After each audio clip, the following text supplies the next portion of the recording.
មានសំណួរច្រើនណាស់ដែលគេដាក់មកកាន់យើងហើយយើងចង់យកសំណួរទាំងអស់នោះមកប្រាប់បងប្អូនមកគិតមកពិចារណាដាក់នៅលើតុទាំងអស់គ្នាដើម្បីឲ្យបងប្អូនជួយពិចារណាឲ្យបងប្អូនកើតសទ្ធាជ្រះថ្លាថារឿងហ្នឹងវាអញ្ចឹងមែនមិនមែនព្រោះតែពួកយើងថាទេក៏ប៉ុន្តែដោយសារបងប្អូនបានគិតថាអញ្ចឹងមែនគឺមានសំណួរថារឿងរ៉ាវដ៏ធំជាងគេនៅក្នុងស្រុកខ្មែរនោះណាគឺមានចំនួនច្រើនណាស់រឿងរ៉ាវដែលធំនៅក្នុងស្រុកខ្មែរដែលចាត់ទុកជាបញ្ហានឹងមានច្រើនណាស់តើបញ្ហាណាមួយដែលអ្នកចាត់ទុកថាគឺជាបញ្ហាធំជាងគេបំផុតក្នុងចំណោមបញ្ហាធំដែលមាននៅក្នុងស្រុកខ្មែរតើអ្នកយល់ថាបញ្ហាណាមួយដែលជាបញ្ហាធំបំផុតនៅក្នុងស្រុកខ្មែរមានជាអាចអន្តោប្រវេសន៍ហូរចូលក្នុងស្រុកខ្មែរនេះគឺជាបញ្ហាមួយតើបញ្ហានេះគឺជាបញ្ហាធំជាងគេបង្អស់ឬបញ្ហាដទៃទៀតបញ្ហាអយុត្តិធម៌សង្គមអយុត្តិធម៌សង្គមនឹងមានចាប់តាំងពីដូនតារបស់យើងបានយកយើងមកនៅលើទឹកដីនេះពួកយើងមានភោគទ្រព្យដែលដូនតាបានបន្សល់ទុកឲ្យតាមភាពត្រឹមត្រូវភាពយុត្តិធម៌ណាគឺពួកយើងទាំងអស់គ្នាត្រូវបានទទួលផលអំពីកេរមរតកដែលបន្សល់ទុកដោយដូនតាក៏ប៉ុន្តែបងប្អូនឃើញស្រាប់ហើយក្នុងស្ថានភាពជាក់ស្ដែងមានមនុស្សមួយចំនួនតូចដែលជាអ្នកក្តោបក្តាប់អំណាចគាត់បានទទួលផលច្រើនជាងគេអំពីកេរមរតកដែលដូនតាបានបន្សល់ទុកឲ្យនេះគឺជាអំពើអយុត្តិធម៌មួយអំពើអយុត្តិធម៌ដទៃទៀតក្នុងសង្គមខ្មែរគឺជាសង្គមដែលអ្នកខ្លាំងឈ្នះមិនមែនជាសង្គមដែលអ្នកត្រូវឈ្នះទេទោះបីជាបងប្អូនត្រូវក៏ដោយពេលណាបងប្អូនប្តឹងទៅមេភូមិប្តឹងទៅមេឃុំប្តឹងទៅសមត្ថកិច្ចដទៃទៀតមានជាអាចតុលាការជាដើមរឿងសទៅជារឿងខ្មៅរឿងខុសទៅជារឿងត្រូវអយុត្តិធម៌ណាស់អយុត្តិធម៌ទូទៅនេះគឺជាបញ្ហាមួយទៀតតើបញ្ហានេះគឺជាបញ្ហាធំជាងបញ្ហាអន្តោប្រវេសន៍ឬបញ្ហាអន្តោប្រវេសន៍ធំជាងរឿងបញ្ហាអយុត្តិធម៌ការរស់នៅមិនស្មើភាពគ្នានៅក្នុងសង្គមនេះមានអ្នកខ្លះត្រូវបានគេគោរពមានអ្នកខ្លះកើតមកត្រូវតែគោរពគេតែមកតាមធម្មជាតិមនុស្សកើតមកស្មើភាពគ្នាពីកំណើតប៉ុន្តែក្នុងសង្គមខ្មែរយើងឃើញមនុស្សខ្លះមានចិត្តនឹងចង់ឲ្យគេគោរពតែមករៀបចំធ្វើខ្លួនឯងឲ្យមានអំណាចដើម្បីឲ្យអ្នកដទៃគោរពប៉ុន្តែប្រជាពលរដ្ឋឯនេះវិញគឺកើតមកចាំតែគោរពគេនឹងមកជីវិតរបស់ខ្លួននឹងតកូនតចៅទៅទៀតមានន័យថាតាមច្បាប់ធម្មជាតិដែលមនុស្សកើតមកមនុស្សត្រូវស្មើគ្នាពីកំណើតយើងរកឃើញថានៅក្នុងសង្គមយើងមានការជិះជាន់មានអ្នកដែលកើតមកត្រូវឲ្យគេគោរពនិងអ្នកខ្លះទៀតកើតមកត្រូវតែគោរពគេភាពមិនស្មើមុខគ្នាការរឹបអូសយកដីធ្លីក៏ជាបញ្ហាទូទៅដែលកើតមានក្នុងសង្គមជាតិរបស់យើងដែរវិបត្តិប្រជាធិបតេយ្យគឺពលរដ្ឋឥតមានអំណាចក៏ជាបញ្ហាធំមួយដែរបញ្ហាទាំងអស់នេះតើបងប្អូនប្រៀបធៀបមើលបញ្ហាមួយណាដែលចាត់ទុកជាបញ្ហាធំជាងគេបញ្ហាអន្តោប្រវេសន៍ចូលក្នុងដីខ្មែរនាំទៅដល់ការបាត់បង់ពូជសាសន៍នៅថ្ងៃណាមួយបញ្ហាអយុត្តិធម៌សង្គមបញ្ហាសុខភាពបញ្ហាជីវភាពរស់នៅរបស់ប្រជាពលរដ្ឋសួរថាតើក្នុងចំណោមបញ្ហាទាំងអស់ហ្នឹងបញ្ហាមួយណាគឺជាបញ្ហាធំជាងគេបង្អស់អ្នកសំណួរបែបហ្នឹងគេតែងតែសួរមកកាន់គណៈបកនយោបាយរួចហើយគេសួរទៀតថាតើបញ្ហាទាំងអស់ហ្នឹងត្រូវដោះស្រាយយ៉ាងម៉េចជាទូទៅអ្នកសួរហាក់បីដូចជាខ្លួនគេនឹងនៅលើមេឃហាក់បីដូចជាខ្លួនគេនឹងមិនមែនជាជនជាតិខ្មែរទេហាក់បីដូចជាថាអ្នកនយោបាយទេគឺជាអ្នកដោះស្រាយបញ្ហាហ្នឹងគាត់ហាក់បីដូចជាមនុស្សនៅក្រៅសង្គមដូចជាមនុស្សដែលមិនមែនមកសួរចង់ដឹងដើម្បីចូលរួមក្នុងការដោះស្រាយដែរទេហាក់បីដូចជាគាត់នឹងនៅក្រៅសង្គមថារឿងហ្នឹងគឺថាយើងជាអ្នកនយោបាយត្រូវដោះស្រាយតែឯងអញ្ចឹងដែលក្នុងន័យប្រជាធិបតេយ្យណាប្រជាពលរដ្ឋមានសិទ្ធិជាម្ចាស់ប្រទេសទាំងអស់គ្នាចលនាប្រជាធិបតេយ្យគឺជាចលនារបស់ប្រជាពលរដ្ឋកើតពីប្រជាពលរដ្ឋរបស់ប្រជាពលរដ្ឋដើម្បីប្រជាពលរដ្ឋយើងជួបជុំគ្នាដើម្បីទៅជែកអំពីបញ្ហារបស់យើងស្វះស្វែងរកប្រភពនៃបញ្ហារបស់ពួកយើងលើកជាទស្សនៈក្នុងការដោះស្រាយបញ្ហារបស់ពួកយើងរួចហើយចែកការងារគ្នាធ្វើដើម្បីឲ្យយើងបានទទួលផលអំពីការខិតខំរួមរបស់យើងប៉ុន្តែជាទូទៅមនុស្សដែលមកសួរអ្នកនយោបាយពួកគេចាត់ទុកខ្លួនគេជាអ្នកនៅក្រៅនយោបាយហើយគេសួររឿងហ្នឹងមកកាន់អ្នកនយោបាយ ហាក់បីដូចជាខ្លួនគេនឹងគ្មានតាក់ទងអ្វីជាមួយនឹងកិច្ចការនយោបាយគ្មានតាក់ទងអ្វីជាមួយនឹងកិច្ចការដោះស្រាយបញ្ហាប្រទេសជាតិដែលវាខុសតាមន័យប្រជាធិបតេយ្យប្រជាធិបតេយ្យគឺជាចលនារបស់ប្រជាប្រដ្ឋកើតពីប្រជាប្រដ្ឋរបស់ប្រជាប្រដ្ឋដើម្បីប្រជាប្រដ្ឋមានបញ្ហាគាត់ជំនុំគ្នាចង់ដោះស្រាយបញ្ហាហ្នឹងនេះគឺជាទម្រង់នៃការធ្វើការបែបប្រជាធិបតេយ្យប៉ុន្តែជាទូទៅមនុស្សខ្មែរមកសួរអ្នកនយោបាយហាក់បីដូចជាខ្លួនគាត់នឹងគ្មានការទទួលខុសត្រូវស្អីបន្តិចក្នុងចលនានឹងអញ្ចឹងដាក់បន្ទុកទាំងស្រុងមកលើអ្នកនយោបាយបើអ្នកនយោបាយធ្ងន់ម្លឹងណាពេលដែលគេឈ្នះឆ្នោតទៅសមហើយគេស៊ីតែឯងហ្នឹងវាត្រូវព្រោះអីពីព្រោះពេលគេធ្វើគេខំខ្លាំងណាស់មានបញ្ហាស្អីបន្តិចយើងយកមកសួរអ្នកនយោបាយយើងយកមកដាក់បន្ទុកលើគេដូចមិនមែនរឿងរបស់ខ្លួនឯងអញ្ចឹងបើបងប្អូនគិតអញ្ចឹងពេលអ្នកនយោបាយគេឈ្នះឆ្នោតគេស៊ីសមមុខយើងហើយពីព្រោះគេខំជាងគេប៉ុន្តែបើសិនជាបងប្អូនគិតថាចលនាប្រជាធិបតេយ្យជាចលនារបស់ប្រជាប្រដ្ឋមានបញ្ហាបងប្អូនចូលរួមដោះស្រាយទាំងអស់គ្នាពេលដែលពួកយើងឈ្នះឆ្នោតបងប្អូនមានហេតុផលសមរម្យក្នុងការទាមទារផលប្រយោជន៍ដែលបងប្អូនខំទាំងអស់គ្នាអ្នកឯងស៊ីម្នាក់ឯងអត់ត្រឹមត្រូវទេពីព្រោះការចូលរួមគឺខ្ញុំចូលរួមបិទដៃបិទជើងដែរបងប្អូនមានហេតុផលសមរម្យដើម្បីទាមទារចំណែកដ៏សមរម្យរបស់បងប្អូនប៉ុន្តែបើបងប្អូនមកសួរអ្នកនយោបាយហាក់បីដូចជាកិច្ចការនឹងដាក់បន្ទុកធ្ងន់ទៅលើតែអ្នកនយោបាយបងប្អូនដូចគ្មានទទួលខុសត្រូវក្នុងរឿងហ្នឹងពេលដែលឈ្នះឆ្នោតណាគេស៊ីបងប្អូនកំខឹងព្រោះអីពីព្រោះពេលគេធ្វើក៏គេធ្វើតែឯងដែរអញ្ចឹងដល់ពេលគេបានបងប្អូនកំខឹងប៉ុន្តែបើសិនជាបងប្អូនចូលរួមគិតចូលរួមពិចារណាចូលរួមធ្វើនិងចូលរួមទទួលខុសត្រូវណាពេលដែលឈ្នះឆ្នោតគឺបងប្អូនមានហេតុផលសមរម្យក្នុងការទាមទារនៅចំណែករបស់បងប្អូននៅភាពយុត្តិធម៌ដែលបងប្អូនបានខំទាំងអស់គ្នាណែបញ្ហាទាំងអស់ដែលខ្ញុំរៀបរាប់ខាងដើមហ្នឹងបញ្ហាអន្តោប្រវេសន៍បញ្ហាអយុត្តិធម៌សង្គមបញ្ហាដីធ្លីបញ្ហារំលោភសិទ្ធិមនុស្សនៅក្នុងប្រទេសរបស់យើងបញ្ហាសុខភាពបញ្ហាជីវភាពរបស់ប្រជាពលរដ្ឋគេដាក់សំណួរមកកាន់យើងថាតើក្នុងចំណោមបញ្ហាទាំងអស់ហ្នឹងបញ្ហាណាមួយធំជាងគេបំផុតសំណោះតែយើងទៅយកមួយក្នុងចំណោមបញ្ហាដែលគេលើកមកហ្នឹងមកធ្វើជាចម្លើយសម្រាប់ឆ្លើយទៅកាន់គេវិញឲ្យសមនឹងបំណងរបស់គេណាឧទាហរណ៍ថាគេសួរយើងថាបាយហើយបបរហើយស៊ីអាណាគេរំពឹងទុកថាក្នុងចំណោមពីរហ្នឹងយើងមុខទៅស៊ីបាយហើយនឹងបបរដល់ពេលយើងឆ្លើយយើងថាខ្ញុំស៊ីលោតទៅណាណោះគេរៀបរាប់មកកំភ្លុះមិញហ្នឹងបញ្ហាអន្តោប្រវេសន៍បញ្ហាអយុត្តិធម៌សង្គមបញ្ហាសុខភាពរបស់ប្រជាពលរដ្ឋបញ្ហាដីធ្លីបញ្ហាជីវភាពរស់នៅរបស់ប្រជាពលរដ្ឋតើអ្នកយល់ថាមួយណាជាបញ្ហាធំជាងគេនៅក្នុងសង្គមខ្មែរដល់ពេលគេសួរសំណួរបែបហ្នឹងមកខ្ញុំដឹងខ្ញុំឆ្លើយនឹងសំណួររបស់គេទៅវិញយ៉ាងម៉េចទេបងប្អូនខ្ញុំថាក្នុងចំណោមបញ្ហាទាំងអស់ហ្នឹងអត់មានបញ្ហាណាមួយសំខាន់ជាងបញ្ហាណាទេអត់មានបញ្ហាណាមួយចាត់ទុកជាបញ្ហាធំជាងគ្នាទេបញ្ហាដែលធំជាងគេបំផុតនោះគឺភាពល្ងង់ខ្លៅរបស់ប្រជាពលរដ្ឋនេះគឺជាបញ្ហាធំជាងគេបំផុតគឺជាបញ្ហាបន្ទាន់ដែលត្រូវតែដោះស្រាយភាពល្ងង់ខ្លៅរបស់ប្រជាពលរដ្ឋត្រូវដោះស្រាយជាបន្ទាន់កាលណាដោះស្រាយភាពល្ងង់ខ្លៅរបស់ប្រជាពលរដ្ឋរួចស្រេចបាច់ហើយបញ្ហាទាំងអស់ត្រូវបានដោះស្រាយជាបន្តបញ្ហាទាំងអស់ដែលបងប្អូនរៀបរាប់ខាងដើមត្រូវបានដោះស្រាយទាំងអស់សំខាន់ណាស់បងប្អូនអ្នកនយោបាយ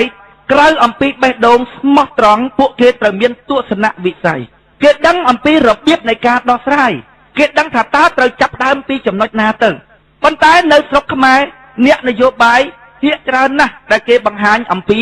ដួងចិត្តរបស់គេថាគេគឺជាមនុស្សដែលស្នេហាជាតិយើងមិនទាន់ឆែកមើលថាតើគេស្នេហាជាតិមែនឬអត់ផងគ្រាន់តែរកបេះដូងនឹងរកពិបាកផងប៉ុន្តែឥឡូវណាថាគេមានបេះដូងទៅហើយចុះទោះបីជាគេមានបេះដូងណាក៏គេអត់ទស្សនវិស័យនឹងដែរព្រោះខ្ញុំនិយាយមិនអញ្ចឹងប្រជាប្រដ្ឋជាទូទៅគាត់សួរមកយើងថាក្នុងចំណោមបញ្ហាធំៗនៅក្នុងស្រុកខ្មែរតើអ្នកចាត់ទុកថាបញ្ហាណាមួយជាបញ្ហាអភិភាពបញ្ហាអន្តោប្រវេសន៍បញ្ហាដីធ្លីបញ្ហាអយុត្តិធម៌សង្គមបញ្ហាសុខភាពបញ្ហាជីវភាពរស់នៅរបស់ប្រជាពលរដ្ឋតើបញ្ហាទាំងអស់ហ្នឹងបញ្ហាមួយណាធំជាងគេហើយអ្នកដោះស្រាយបញ្ហានោះយ៉ាងម៉េចសំណោះតែយើងយកការលើកជាបញ្ហារបស់គេនោះលើកទាំងអស់នោះសំណោះតែយើងយកមួយមកឆ្លើយតបឲ្យស្របនឹងបំណងរបស់គេដែលជាសេចក្តីសង្ឃឹមថាពិតជាមានក្នុងចំណោមហ្នឹងណាប្រហែលជាយើង យកបញ្ហាណាមួយណាចាត់ទុកជាបញ្ហាធំណាឲ្យស្របតាមបំណងរបស់គេជួនកាលគេគិតថា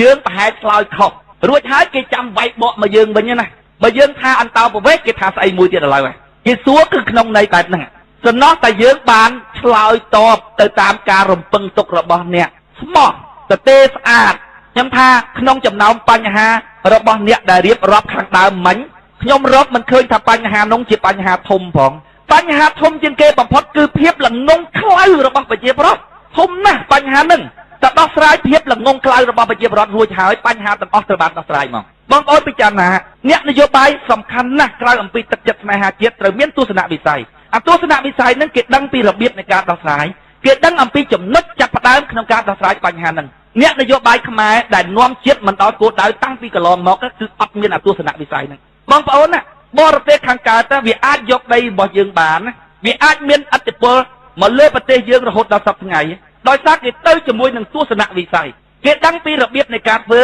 គេដឹងអំពីចំណុចចាប់ផ្ដើមថាតើរឿងហ្នឹងគេចាប់ផ្ដើមពីត្រង់ចំណុចណាទៅរួចហើយគេធ្វើរបៀបម៉េចគេត្រួតពិនិត្យពីធនធានរបស់គេគេពិនិត្យពីឧបសគ្គរបស់គេរួចហើយគេចាប់ផ្ដើមក្នុងចំណុចចាប់ផ្ដើមមួយដ៏ត្រឹមត្រូវរួចហើយទស្សនវិស័យរបៀបនៃការបត់បែននីតិវិធីនាំទៅដល់គោលដៅរបស់គេគឺជានីតិវិធីដែលបានពិចារណាល្អិតល្អន់ក្រោមច្បាប់ហេតុនិងផលអ្នកនយោបាយខ្មែរជាទូទៅគឺអត់អទស្សនវិស័យហ្នឹងគេធ្វើនយោបាយគេមិនហ៊ានប្រឆាំងជាមួយនឹងគំនិតរបស់ប្រជាប្រដ្ឋទេទោះបីជាគេដឹងថាប្រជាប្រដ្ឋនឹងគិតខុសក៏ដោយពីព្រោះគេត្រូវការសន្លឹកឆ្នោតចំណែកពួកយើងត្រូវការដោះស្រាយបញ្ហានឹងពិតប្រាកដមែនដូច្នេះបើមិនទៅតាមផ្លូវដែលយើងយល់ទេទោះបីជាយើងបានសន្លឹកឆ្នោតក៏យើងមិនអាចដោះស្រាយបញ្ហាទាំងអស់របស់ប្រទេសយើងបានដែរនេះគឺជាលក្ខណៈពិសេសរបស់ក្រុមយើងដែលយើងធ្វើដោយមិនគិតអំពីសន្លឹកឆ្នោតឡើយយើងគិតថាតើ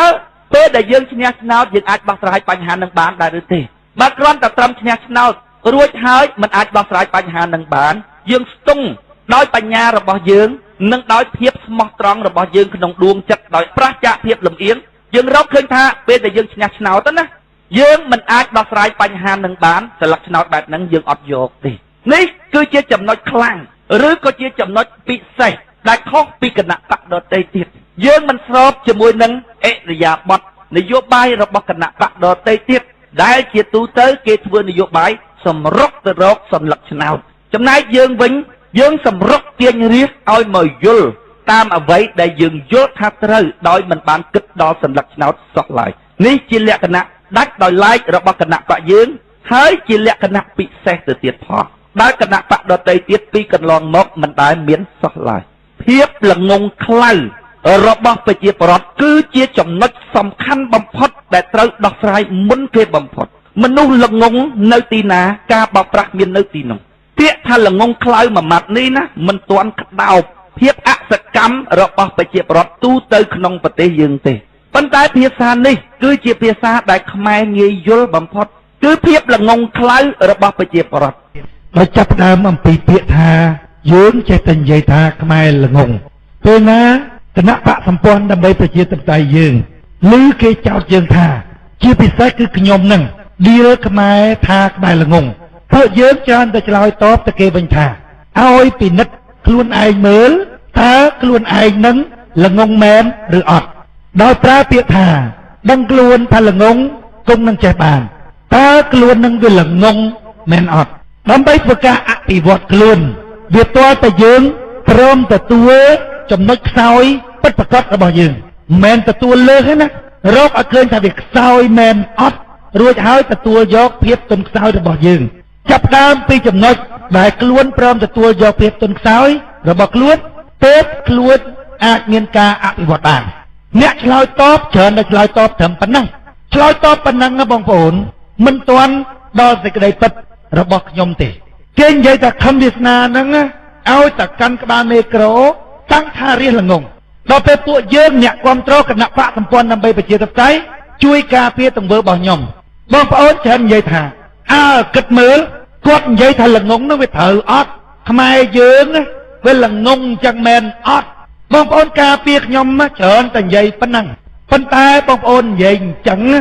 អត់ទាន់គ្រប់ដល់ស្ថានភាពពិតរបស់ខ្ញុំទេនឹង tâm ban bẹ cẩn nào nơiสถานភាពពិតរបស់ខ្ញុំទេរឿងដែលពិតជានឹងទៅទៀតហើយដែលអ្នកគ្រប់គ្រងគណៈបកសម្ព័ន្ធដើម្បីប្រជាធិបតេយ្យមិនសូវដែលបានប្រាប់គេគឺបងប្អូនត្រូវសួរគាត់ថាមានឆ្ងល់ទេមានគិតទេថាហេតុអ្វីបានជាគាត់ចេះតែនិយាយថាខ្មែរល្ងងខ្មែរល្ងងខ្មែរល្ងងមែនអត់អានឹងមួយទៀតថាអ្នកឯងនឹងស្វែងយល់ចិត្តគាត់អត់ថាហេតុអីបានគាត់ចេះតែនិយាយថាខ្មែរល្ងងខ្មែរល្ងងយើងរាប់អានគ្នាយើងវិនិច្ឆ័យមនុស្សម្នាក់យើងឲ្យតម្លៃឬយើងមិនថោកតម្លៃអ្នកនឹងយើងត្រូវស្វែងយល់សន្តានចិត្តរបស់បុគ្គលនឹងឲ្យច្បាស់ខ្ញុំចង់ដាក់សំណួរថាតើអ្នកឯងមានឆ្ងល់អត់ហេតុអ្វីបានជាគាត់ចេះតែថាឲ្យខ្មែរល្ងងនៅពេលដែលគាត់និយាយអញ្ចឹងគេស្អប់គាត់ជុំទិសប៉ុន្តែគាត់នៅតែនិយាយហើយមានឆ្ងល់អត់ហើយមានស្វែងយល់សន្តានចិត្តគាត់អត់មានពីណាហ៊ាននិយាយថាខ្មែរល្ងងគេនិយាយអញ្ចឹងទៅគេខ្លាចបាត់បង់ផលប្រយោជន៍ផ្ទាល់ខ្លួនរបស់គេតែម្ដាយមីងខ្ញុំគាត់និយាយថាហើយចុះហែងក៏ភ្លើមិនក្មួយស៊ីបាយតែហែងសោះហ្នឹងគេមានឲ្យអីហែងពេលណាហែងចាប់ដើមនិយាយហែងនិយាយឲ្យតែខាតស៊ីបាយតែយើងសំរចំណេញខ្លះទៅក្មួយនិយាយកុំឲ្យគេខឹងនិយាយកុំឲ្យគេស្អប់ម្ដាយមីងខ្ញុំគាត់និយាយផ្អែមរហូតខ្ញុំតបទៅគាត់វិញថាម៉េចទេខ្ញុំថាអីឯងធ្វើអញ្ចឹងគេមិនដឹងចិត្តអីឯងទេបើគេដឹងចិត្តអីឯងគេស្អប់ងាប់ហើយនោះគេមិនដឹងចិត្តខ្ញុំទេបើគេដឹងចិត្តខ្ញុំគេស្រឡាញ់ខ្ញុំជាងអីឯងនិយាយផ្អែមនោះមកពីអីឯងមិនចង់ឲ្យគេស្អប់អីឯងថ្ងៃក្រោយអីឯងចង់ពឹងគេអីឯងអត់មានទំនាស់មួយគេព្រោះអីឯងធ្លាប់សរសើរធ្លាប់អីគេនោះសម្រាប់នៅល្ងងមើលភ្នែកស្ដាប់នឹងតិចគេឲ្យតម្លៃអីឯងហើយប៉ុន្តែសម្រាប់ខ្ញុំដែលខ្ញុំមើលសម្ដានចិត្តមនុស្សអញ្ចឹងខ្ញុំស្អប់ខ្លាំង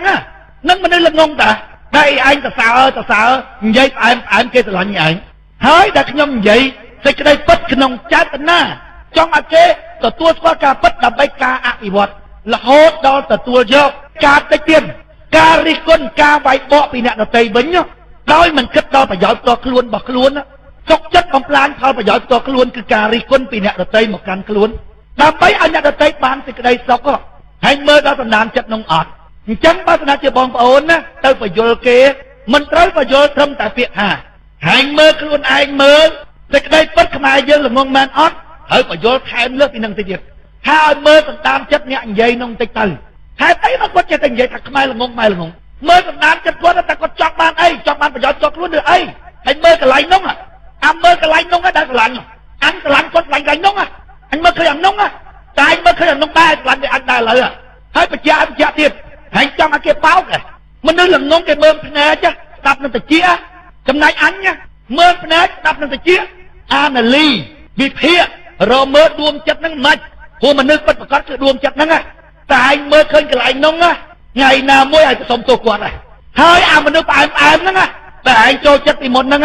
ក៏ឯងវិភាគដល់ដួងចិត្តឲ្យស្អប់ភ្លាមហ្មងពេលណាអញ្ចឹងអត់មានអាណាបោកហែងបានទេក្នុងជីវិតរស់នៅអត់មានពីណាបោកបានទេពីព្រោះតែមើលដល់ជំរឿចិត្តហ្មងដែលជាប្រភពរុញសកម្មភាពតាមកាយនិងវាចាហ្មងពេលណា